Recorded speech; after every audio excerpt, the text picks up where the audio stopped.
Tapping with TT, my special guest today, Lady London. She's in the building. Welcome to the show. What's going on? This is not our first time meeting. Nope. But this is our first time interviewing. Yeah. You did Summer Jam for us, was it 2 years ago? Yep, 2022. Right after the pandemic. Yes. Yeah. How was that for you? It was fun. I mean, it was my first festival, period. So Yeah. It was pretty cool. It was my second time performing ever. Yeah. So a lot has changed for you since then. Let's talk about it. Yeah, I got a project coming. I've been working, really just keeping my head down, grinding, trying to get, the right sonically pleasing project. Yeah. So If my memory serves me correctly, you're from Jersey, right? Mm-hmm. And you East grew up, Orange. East Orange, New Jersey. A lot of great people have come out of New Jersey, artists wise. So I know the influence on your music was always there. Yeah, of course. From everybody, from Lauryn Hill to Whitney. I could keep going on and on and on. But when did you decide, okay, hey, this is what I really want to do? Like maybe 2019. I had started rapping in 2018, and I had been viral quite a few times. I think by the time I went viral, like the fourth or fifth time, I was like, okay, this is, like, it's something to this for sure. And then just getting co-signs from some of my favorites, the Busta Rhymes, the, Big Daddy Kane's, Timbaland's, and, that was just affirmation for me to keep going. Yeah. You look so beautiful, by the way. You too. I love the hair color. I love the outfit. You guys, she's sitting down, but her outfit is crazy today. Thank you. So did you take vocal lessons? How did you develop your sound? Because I feel like since seeing you at Summer Jam to seeing you now, you've like grown a lot. Like every time I listen to your music or your project, I hear your sound evolving and getting better over time. So what are you doing to get to those levels? Yeah, I think artist development for me is so important. I think we are always continuing to evolve as artists. Nobody is perfect in their craft. And I want to tap into so many different genres, and I think it was just important for me to understand the transition between freestyling and songwriting. Like, I wish people would just understand it's a whole nother journey. So I really sat myself down and tried to understand what my sound was and, like, how I wanted people to perceive me. So I think this project will be the first. It's the second album, right? It's my first project. So It's the first one was like one. my EP? was like a mixtape of like just other beats. This is like an original project. So it's like original beats, and it's just like really dope. So it's called S.O.U.L, right? So yeah. Yeah. I love that.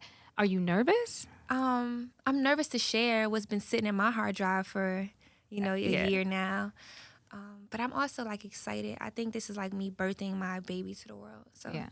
And you have a new deal. Yes. You signed to Def Jam. I love that for you. Like, because it's just like watching you grow, because I remember like you were independent, you were just doing your own thing, and you created your own buzz, you went viral on your own, and now you have a label. Like, what's that like for you? Is it different? Are you embracing it? Are you nervous about it? Yeah, I mean, I'm learning things, every day is a learning process with the difference between like working within a major and working with an independent. But I like kept my creativity, and so I think that's the most valuable portion for me, is that I was still able to be who I am, even under this, amazing structure that they have, So.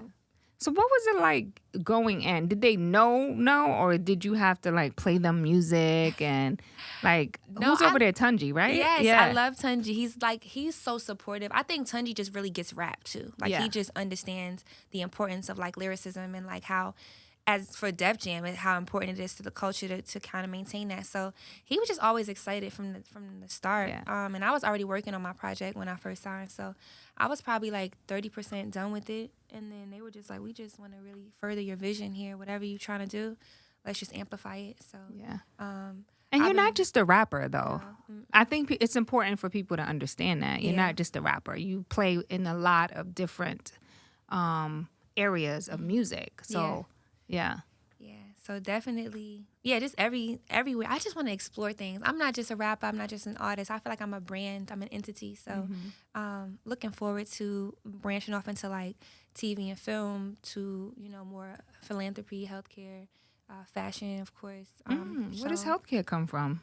So I have a background in medical sciences. Both my degrees are in medical sciences for my bachelor's and my master's. So I went to Howard for my undergrad and USC for my master's. And Healthcare's always been at the forefront of like, you know, my initiatives as far as like who I am as a person. So not only are you beautiful, but you're smart. thank you. Yeah. I love that.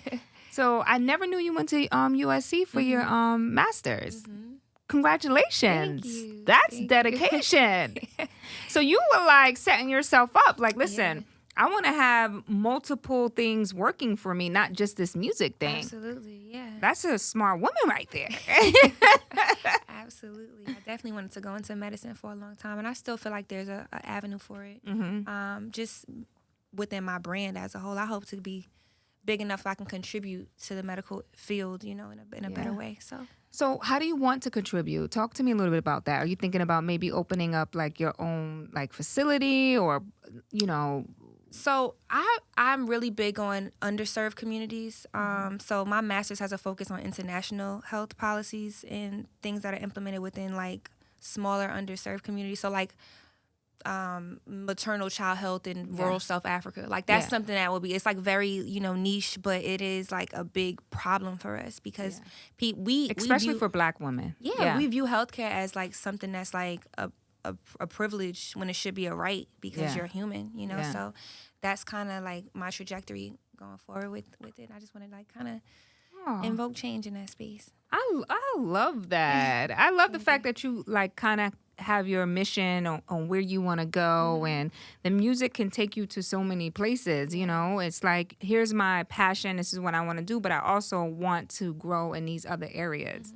And that's great to have a vision. How do you stay focused on that and not get distracted with everything, you know, going around? You know, they say the average millionaire has 7 streams of income, right? But I think they focus on one so that it can feed the others. So right now I'm very hyper focused on my music. And I know that I have other pillars and other initiatives that go around it. But right now, in order to get to be able to serve those different areas, I have to focus on the foundation and build that to a certain point so that I can explore other things. So I'm just very tunnel vision with things. Like I'm very focused on the mission at hand. What's your sign? I'm a Cancer. Oh, gosh. Okay. I wasn't expecting that one. Really? Because Cancers are so emotional. You never strike me as that. But I guess this album is called S.O.U.L, so you had to tap into an emotional space. So I get that. I get that. Yes, very vulnerable. I mean, I'm a Virgo rising, so my perfectionism is like very on. Oh, my son's a Virgo, and he is compartmentalizing. So definitely. Oh, what's your sign? Leo. Oh, okay. Yes. Okay. Leos definitely get along. Wow. Yes. Yeah. Yeah. One of my best friends is a Leo, and she really balances me, I think. So. Yeah. So let's talk about the project in itself, because it is called S.O.U.L. Right. So what is that soul connection to the project? Like, what can people experience in So S.O.U.L stands for, it's the acronym that stands for Signs of Universal Love. So the entire project is based around Zodiac signs and love dynamics that exist within them. So we take you kind of on a journey from Capricorn to Sagittarius, where we explore, you know, like people's approach to love, their, you know, attachment styles, the way they act in disagreements, but it's also like a sonically pleasing project too. It's really a fall winter vibe. Like it's very R&B leaning to rap. It gives you, to me, it gives like that 2004 to 2007 pocket of like Murder Inc. and Clue tapes, and you know I'm pulling from those type of samples, and I'm you know just curating a vibe that we used to know growing up into the 2023 space. Giving it like a youthful spin to it. Exactly. So did you have to do some research in order to get these signs down, girl? Yes, girl. I read like 7 books. Like literally everything was a research project. I would walk in studio sessions and ask producers like, what's your sign? Yeah. What do you find your detachment style to be? Did you date any signs to figure it out? Not to figure it out. No, not to figure it out. I mean, I had my little, you know, my little renditions in my past to draw from experiences, but it was important for me on the project. The real special thing about it is that each sign on the, so there's 1 through 12, tracks 1 through 12 is all each sign, so Capricorn to Sagittarius, and the featuring artist, if there is one, is a member of that sign. Wow. So I wanted to make sure that we brought in a full circle moment. So this is really like a story. Yeah. This project seems like it has a story from beginning to end. I love that. Yes. So what sign would you find the most complicated one? Like when you're doing your research and you're studying, you're like, oh my God, this sign is extremely complicated. What sign is that?